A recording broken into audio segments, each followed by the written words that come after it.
Good morning, children. So we are back to the physics class. Yesterday what we had studied was an expression for determining the pressure exerted by the liquids, and we had the relation P is equal to H rho G. That means the pressure is the product of the depth below the free surface, density of the liquid and acceleration due to gravity. I hope you have revised whatever we did yesterday.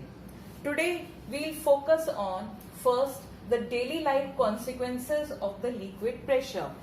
These are the things which you will observe surrounding you, and now you will understand why are they so. Like, you must have seen that in your houses the water tanks are on the roofs, and this is done in all the houses. And moreover, you might have also noticed that if you have 2 floors in your house, the water comes out with a greater pressure from the taps which are on the ground floor than on the taps on the first floor. Now you can realize when you apply the relationship P is directly proportional to H, you will realize the reason. So the reason for keeping the water tanks on the roofs is that more is the H, more will be the pressure. That is how the water will be able to come out with good pressure from the taps. Now, second is the base of the dam is made broader.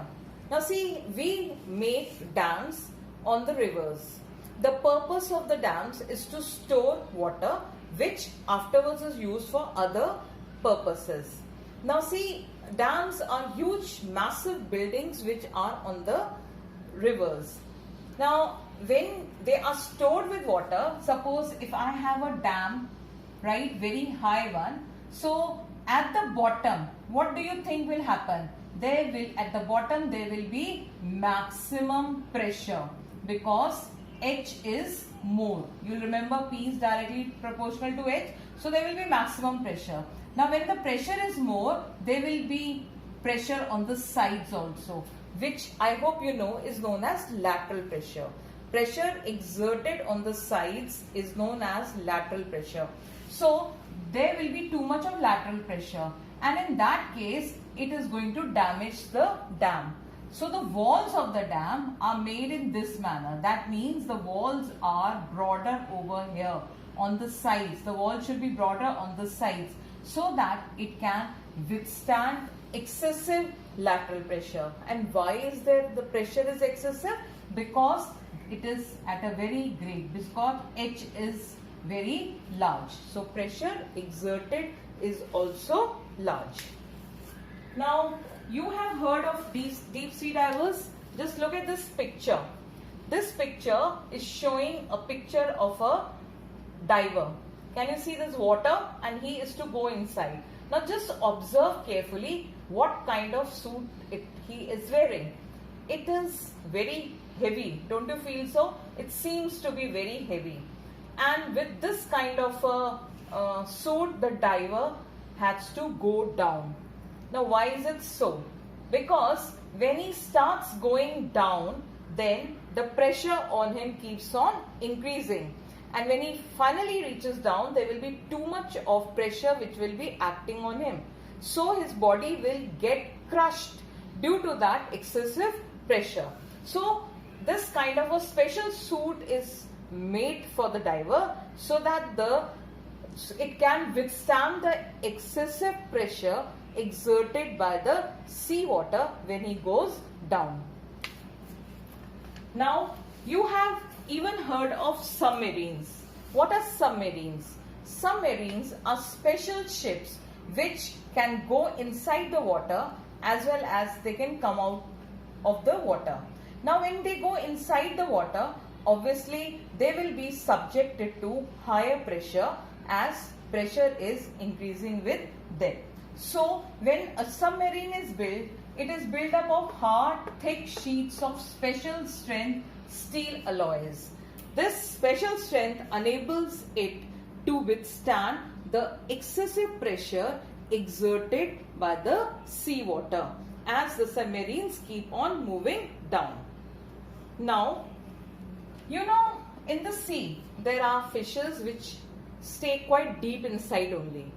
Now see, when those fishes are deep inside, they are accustomed, their blood pressures are higher, and their inside pressure and outside, the pressure exerted by the sea water is balancing. Such fish, if they are brought up, then they, due to high pressure inside and lower pressure outside, their bodies burst. Then, if you even talk of our human body blood pressure, you will, if you get it measured, and you will come to know that the human blood pressure is greater at the feet and lesser at the brain.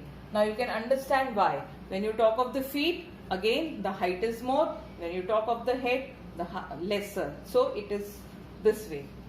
Now finally we come to the gas bubbles which are formed at the base of the water. Now if you consider this water and there is a small bubble over here, when it rises, then it gradually grows in size. Now you can think why is growing in size. Over here H is more, so P is more. Okay, when it comes up, then what happened? P is less. I don't know if you have studied Boyle's law or not, but you will remember that P into V is always constant. That means the product of pressure and volume is constant. Here, when pressure is more, V is less. When it comes up, pressure becomes less, so V is more. So its volume automatically increases. So when a gas bubble from the bottom comes to the top, then it grows in size. So these are some of the applications which you observe due to the liquid pressure. Children, you go to the market and buy yourself a glass of juice, and then you find that the shopkeeper has given you a glass with a straw into it.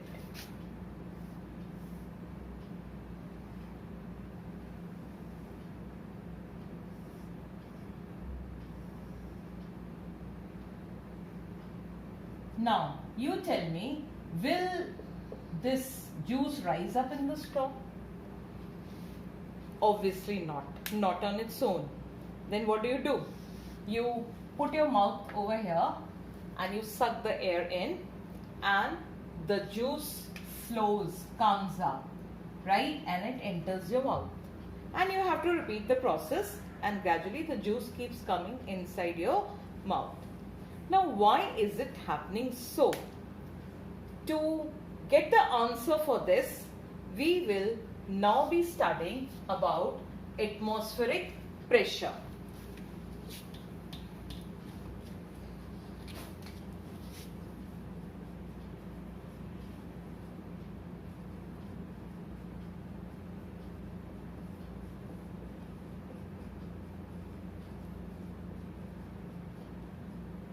Well, what is an atmosphere? First thing that we need to know, what is an atmosphere?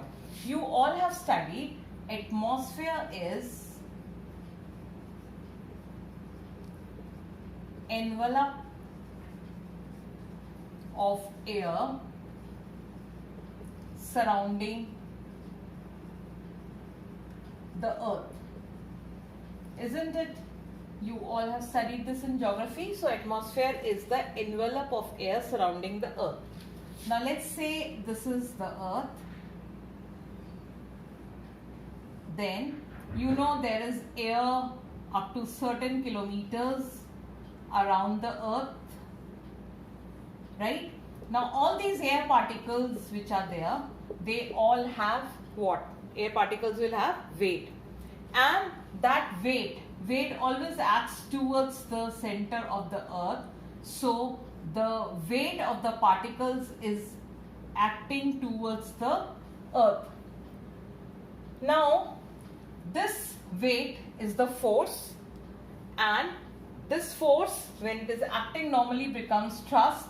So eventually I can say that the air surrounding the earth is exerting pressure. Or we can extend it to the fact that the atmosphere is exerting pressure. So we can say the pressure exerted by atmosphere is known as atmospheric pressure.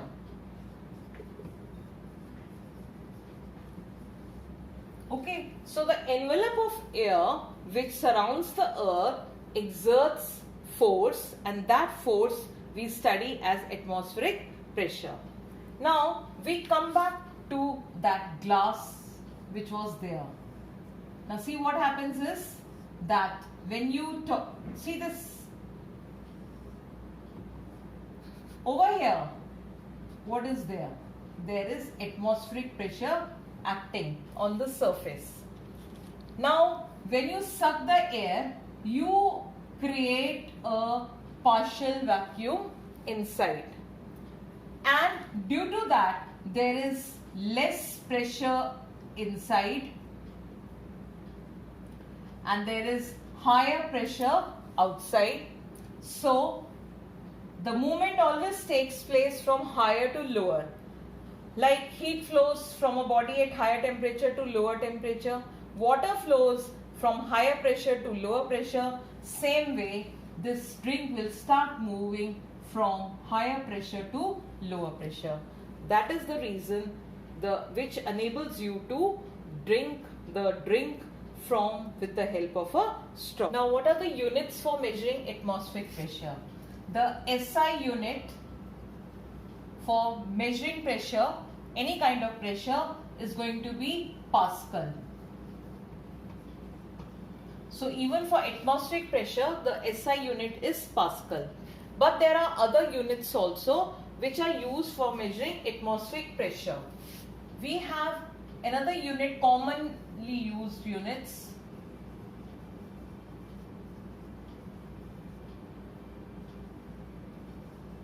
We have bar. Sorry to start. We have a unit as bar, and 1 bar is equivalent to 10 to the power of 5 Pascal. Then you also have a unit for atmospheric pressure as torr, and 1 torr is equivalent to 133.5 Pascal. And I have a glass and a bottle, and I am pouring water into it. Now I have taken this and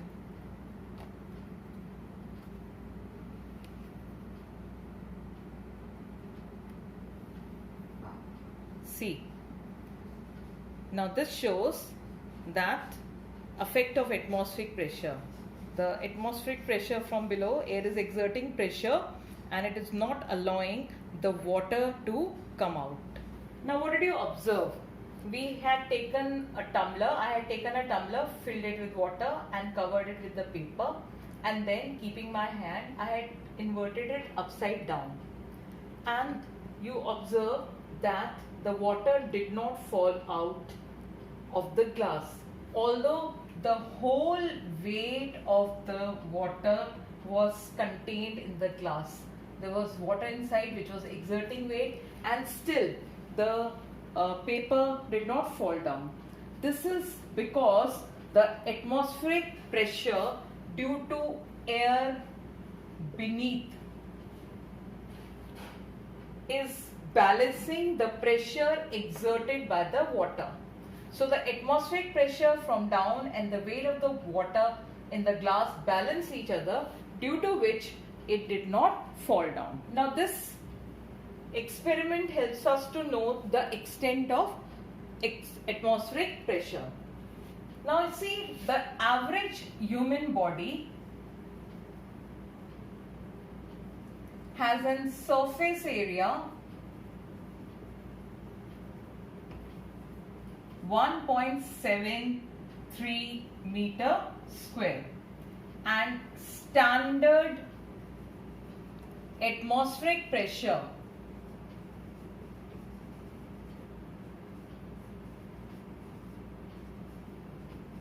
and standard atmospheric pressure is 101,325 Newton per meter square.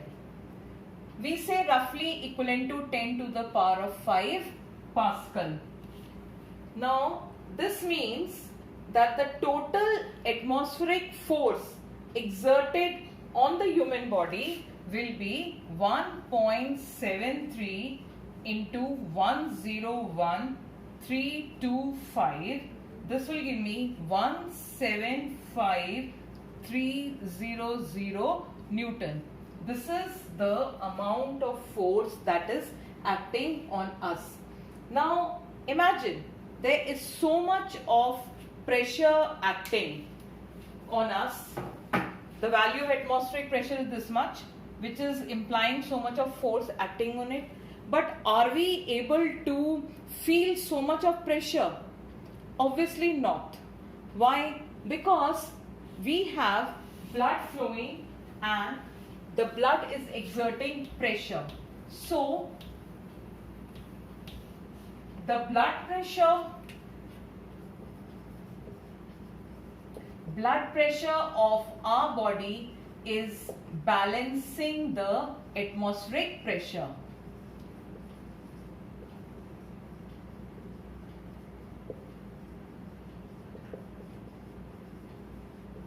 And this is, I can say, at sea level, because the value of that pressure was at sea level. Now see, have you ever seen the pictures of astronauts? Astronauts are people who go to the space. Now what is happening? They, like I showed you, that when a diver has to go deep inside the sea, he wears a special suit. Same way, when the astronauts go to the space, they also need special pressurized suits. Why? Because the outside, there is no air outside. There is no atmosphere over there. So there is no pressure being exerted. So there is no pressure from outside, but the blood pressure inside will be too large. So what will happen? The body will burst. So to avoid this, and to what they have is those special kind of suits which are pressurized so that the atmospheric pressure and the outside pressure and the blood pressure balance each other.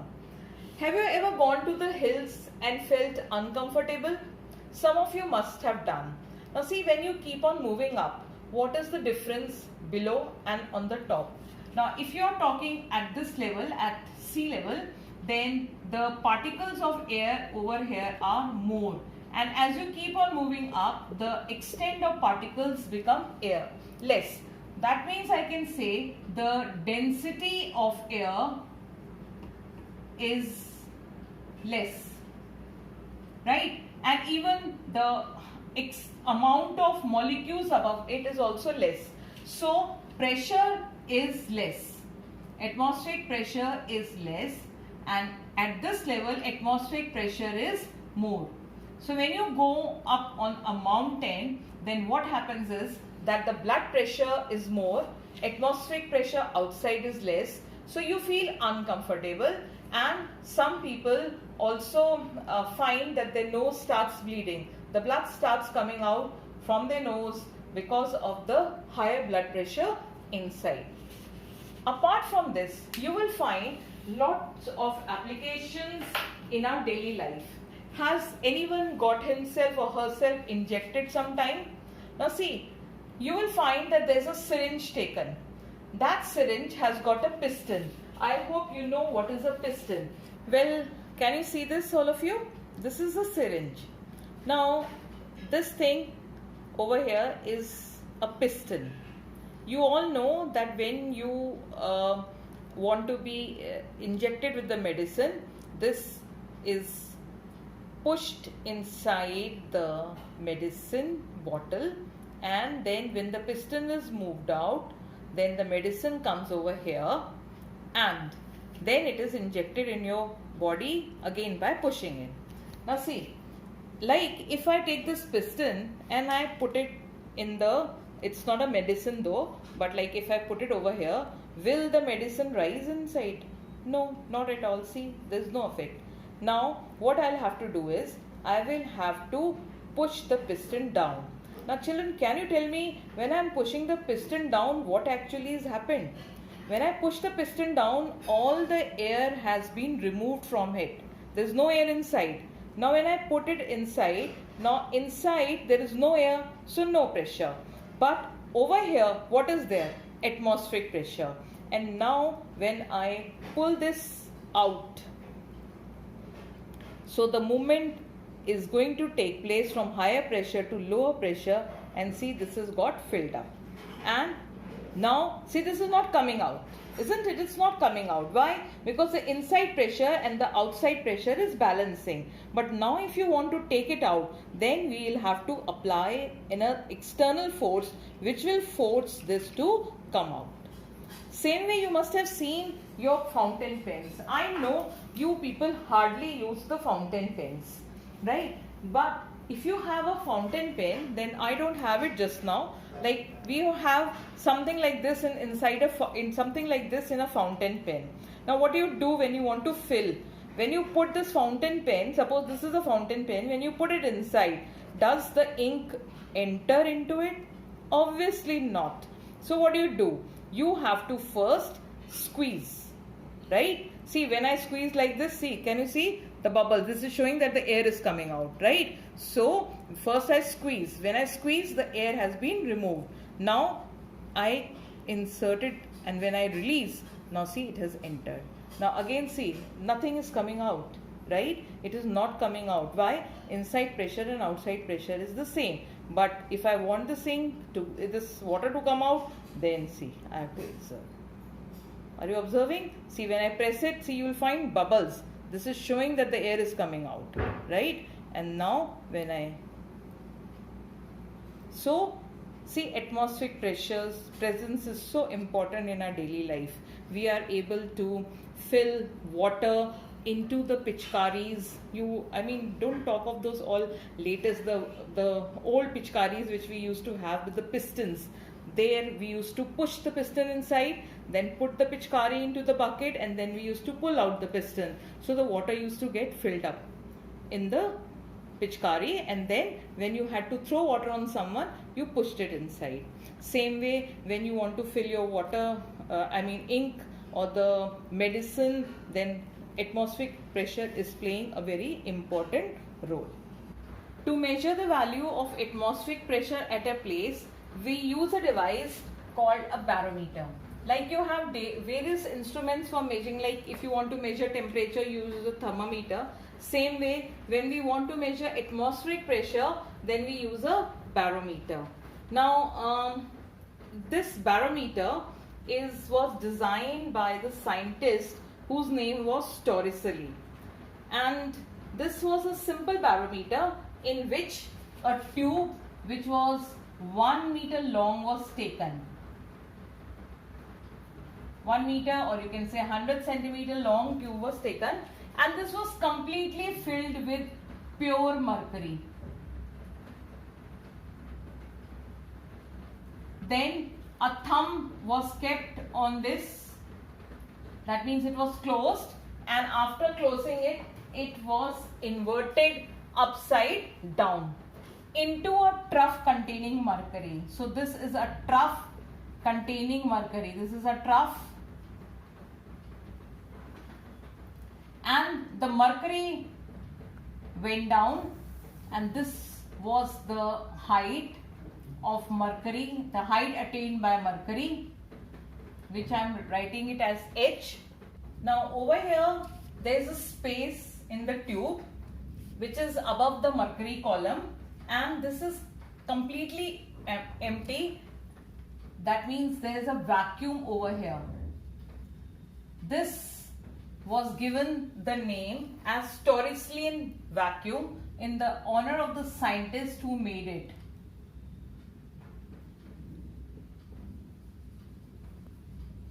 So Torricelli was the scientist who devised it. This was the first effort to measure atmospheric pressure. Now, if you consider a particular level, let's say this is the level you are considering. Let's say this is point A, this is point B, and this is point C. We already know that pressure at a particular level is the same. That means pressure at A will be same at pressure at B, will be same as pressure at C. Now at A and C, what is acting? Atmospheric pressure. So over here I have atmospheric pressure, this is also atmospheric pressure, and at B, this is, the pressure over here is due to the length of mercury column above B. That means from using this relationship, I get atmospheric pressure is equal to height of mercury column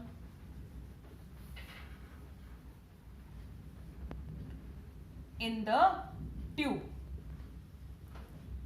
At sea level, this H is found to be equivalent to 76 centimeters. At sea level, H is 76 centimeters. Now, if the pressure changes, naturally the height will change. So, if you go to a region of lower pressure, the height will reduce. If you go to a region of higher pressure, the height will increase. Now, when you want to calculate pressure, we will use the formula HP is equal to H rho G. Over here, we are going to calculate the value of atmospheric pressure. So, we will, now this 76 centimeters can be written as 0.76 meter.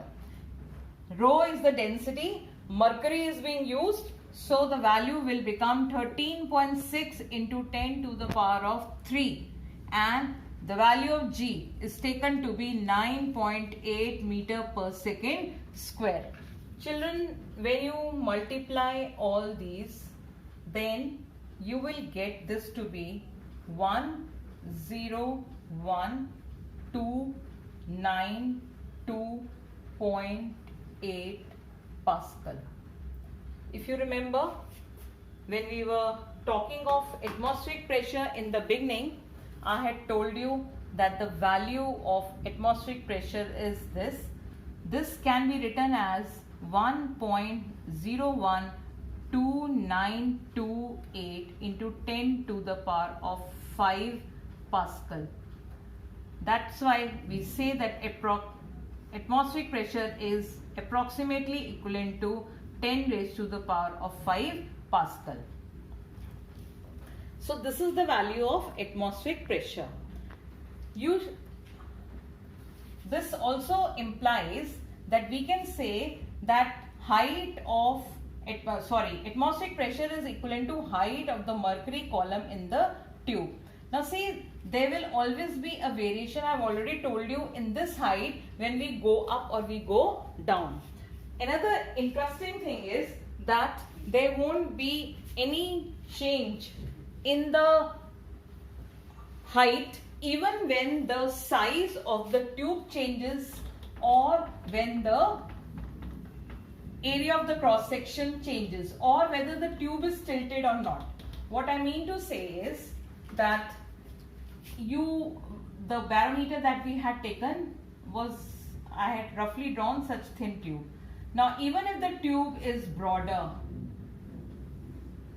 right, or let's say the shape of the tube is changed, or even when I tilt the tube, okay, now when I tilt the tube, like if I say this is H, right, over here also, and here also, what height I'll get is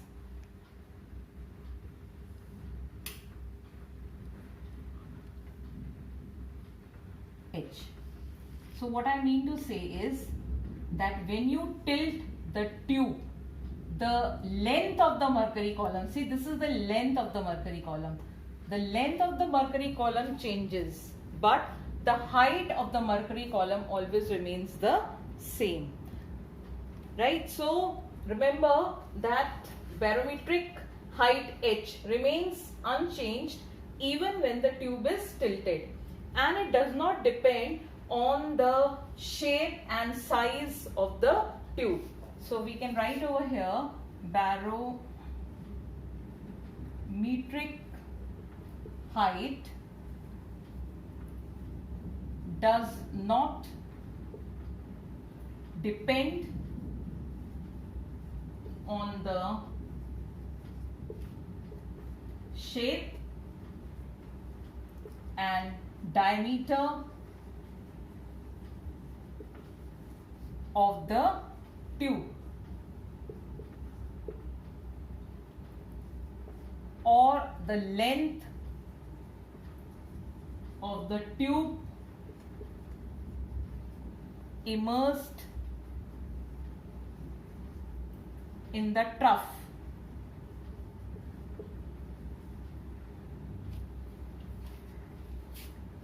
Or tilt of the tube.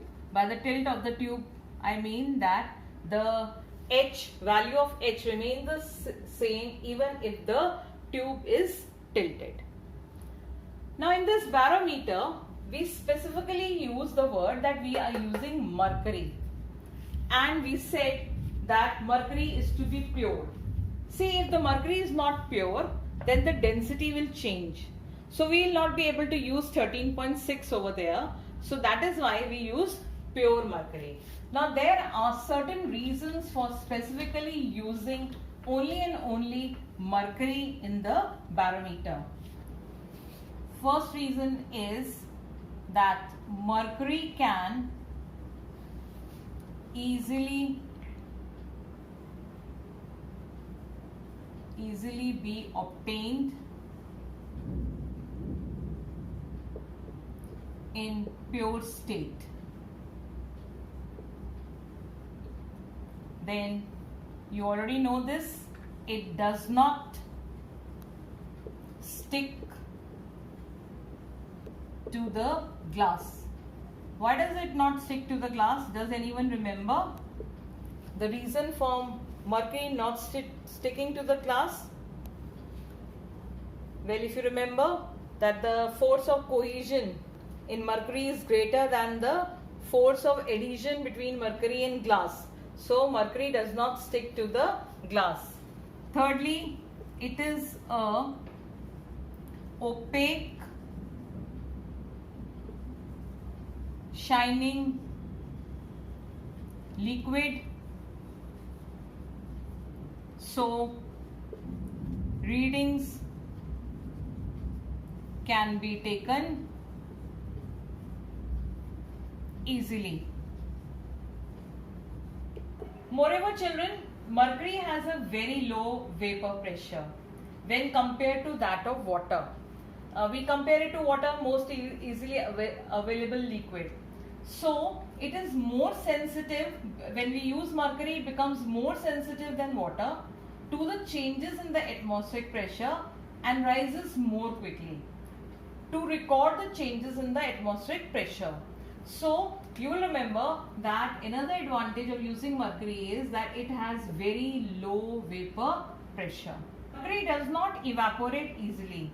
So very little mercury vapor enters the vacuum above the mercury in the tube. The tube has mercury and above it, I told you, is complete vacuum. So when mercury does not evaporate easily, there won't be any vapors over there, because if there are vapors over there, they will be exerting pressure, and even if there are few, then the vapor pressure of mercury is very less. And most interesting thing is that the density of mercury is high. That is why this is the best preferred liquid.